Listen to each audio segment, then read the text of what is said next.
Miren esa fotografía que tengo en la mesa.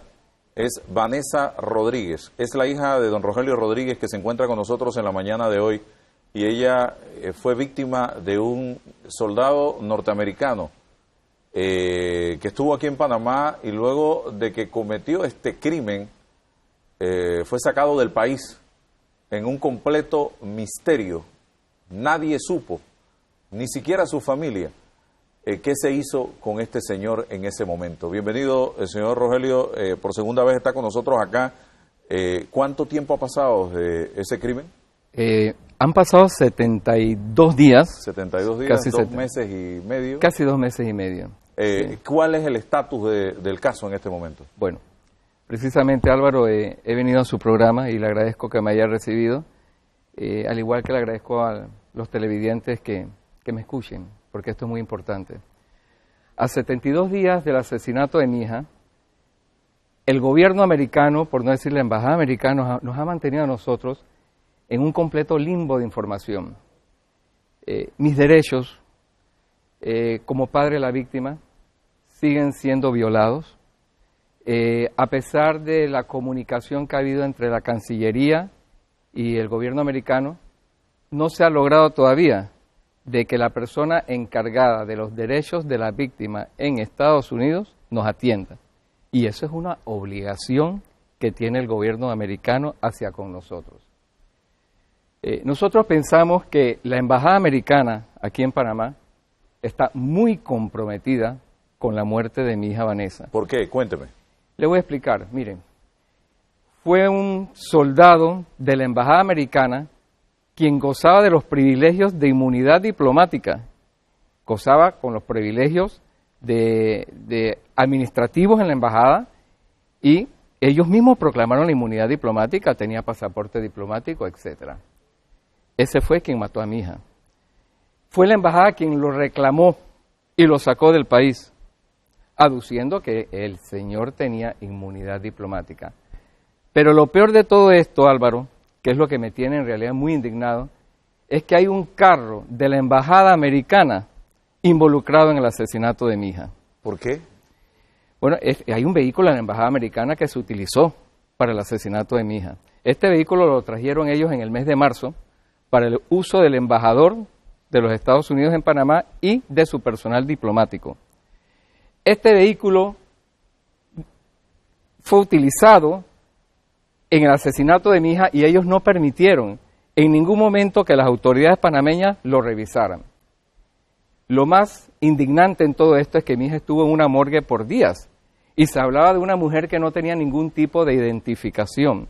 Efectivamente, no tenía la identificación porque su identificación estaba dentro del vehículo de la embajada americana. O sea que su hija estuvo dentro de ese carro. Sí, estuvo dentro de ese carro. ¿Se movió dentro de ese carro? Se movió dentro de ese carro. ¿Y el carro dónde está? Bueno, esa es una buena pregunta que hay que hacerle al señor embajador, al señor Jonathan Ferrar, a quien muy respetuosamente y con la educación que a mí siempre me ha asistido, lo invito siempre y cuando usted me lo permita a este programa que nos dé una serie de explicaciones. O que estoy seguro yo que puedo ir a la embajada, puedo ir a su residencia y le hago una entrevista para que le explique a la familia y al país qué ha pasado en este caso. Yo creo que sería importante saber, porque hay muchas dudas en este momento en relación con el mismo. Sí, hay demasiadas dudas y pienso que ellos tienen que darnos muchas explicaciones. Ellos están muy involucrados en todo esto. Desde el momento que ellos encubrieron a este señor y se lo llevaron, ya sea bajo el paraguas de la inmunidad diplomática, ya sea bajo tratados que firmaron entre un país y otro, para mí, el que encubre a un asesino se convierte en cómplice. Por otro lado, Álvaro, nosotros tenemos una situación en la cual ellos son juez y parte.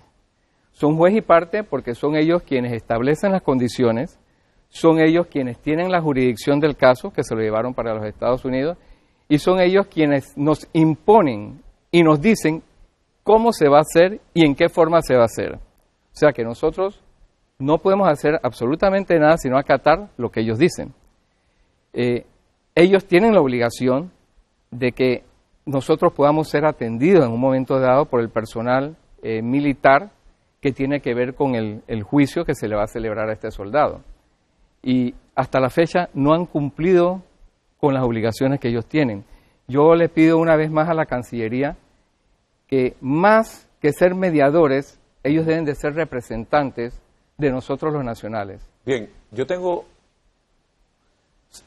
sentimientos encontrados porque yo siento y siempre he tenido un gran respeto por el pueblo norteamericano, por sus autoridades, siento que es un gran país, conozco al embajador de los Estados Unidos, pero yo me pregunto si hubiese sido lo contrario. Imagínense. ¿Qué estuviera pasando? Y me pregunto también, yo recuerdo el caso, y me viene a la mente, Pedro Miguel González. Aquí se le juzgó en Panamá, pero se habló siempre de que había un proceso abierto en los Estados Unidos y de que donde Pedro Miguel González saliera de la frontera panameña, podían capturarlo y llevárselo para los Estados Unidos y meterlo preso.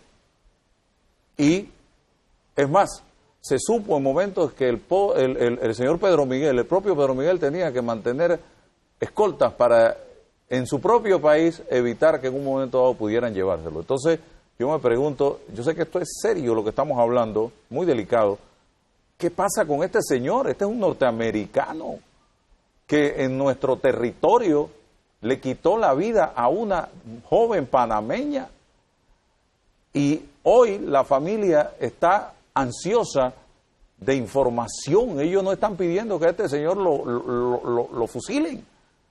Ellos lo que están pidiendo es información. Ellos lo que están pidiendo es estar al tanto de qué es lo que está pasando, saber realmente qué fue y qué va a pasar con este caballero, dónde está. Entonces, ni las autoridades panameñas les dicen nada, ni la Embajada de los Estados Unidos en Panamá, un país con el que hemos mantenido una relación histórica de respeto, tampoco.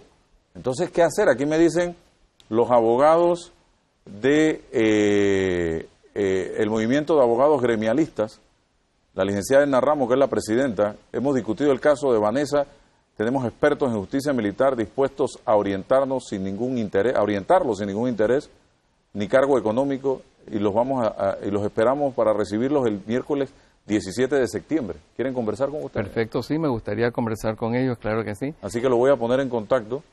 Aquí me dice del Ministerio Público, Pedro Miguel no era diplomático, el vehículo tenía placa diplomática, por ende es diplomático. Sí, yo entiendo estos temas, pero aquí hay un tema humano también que puede resolverse de alguna manera, pero no mantener en la zozobra, en la incertidumbre, en el anonimato, en el silencio, un caso como este cuando hay padre y madre que están desesperados por saber realmente qué fue lo que pasó. Es lo que percibo, no sé si estoy equivocado. Es correcto, Álvaro, pero aquí el tema no termina ahí. Aquí vino la fiscal, una mayor apellido Dimuro, y vino la defensa también, que son los que van a llevar, entre comillas, el caso en el juzgado militar que se celebrará en Carolina del Norte.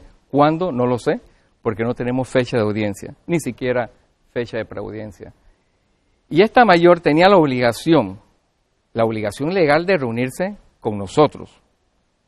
Primero dijo de que no tenía el tiempo para hacerlo, que en un segundo viaje lo haría, y luego adujo de que si se entrevistaba conmigo, no me podía llevar como testigo. Pero en este asunto de como testigo, le explico algo. Si ellos me llevan a mí y llevan a la señora Chavarría, madre de Vanessa,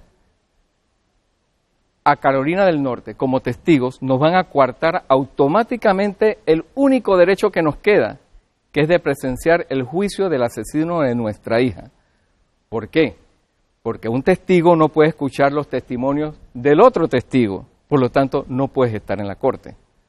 Así que imagínense, si ellos hacen eso, automáticamente nos coartan el último derecho que nos queda. Bien, cierro con una reflexión. Es cierto, estamos hablando no de un soldado, ni de diplomacia, ni de relaciones entre países, aquí estamos hablando de un asesino. Punto. Un criminal que vino aquí a este país en función diplomática, pero le quitó la vida a una panameña. Y en la forma como lo hizo. Y de la manera como lo hizo, y trató de ocultar el delito porque trató de enterrarla. Enterrarla así en una fosa. En una fosa, para que nadie se diera cuenta de lo que había pasado. Y me pregunto yo, ¿cuántos crímenes más habrá cometido este señor? Si se atrevió a hacer esto, ¿no será que ya venía en esto hace rato?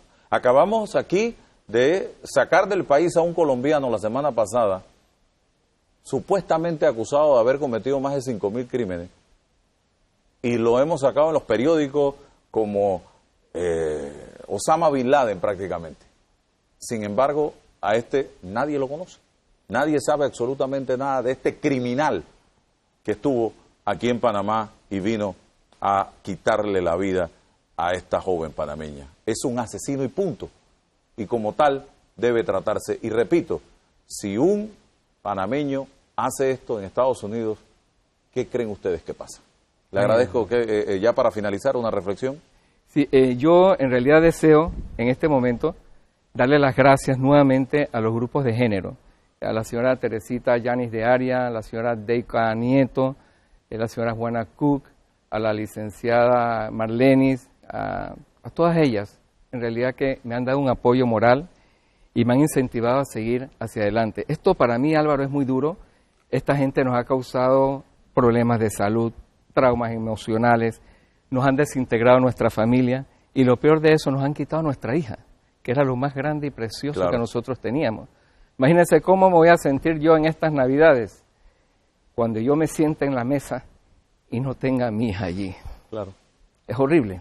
Exacto. Entonces le pido a la Embajada Americana que por favor coopere. ¿Por qué están encubriendo a este señor? ¿Por qué esa protección a un asesino? Yo creo que ya es momento de pautar esto y de que ellos respeten mis derechos y que la Cancillería también los haga valer. Si no, estamos hablando de encubrir a un criminal y para de contar. Bien, gracias. Así es, gracias a ti, Álvaro. Muchas y gracias. le reitero, con todo respeto, si el embajador tiene a bien o alguien de la embajada compartirnos al país qué es lo que está pasando, yo con mucho gusto voy donde ustedes me pidan y les doy la oportunidad de una entrevista para saber qué es lo que ha pasado con este señor.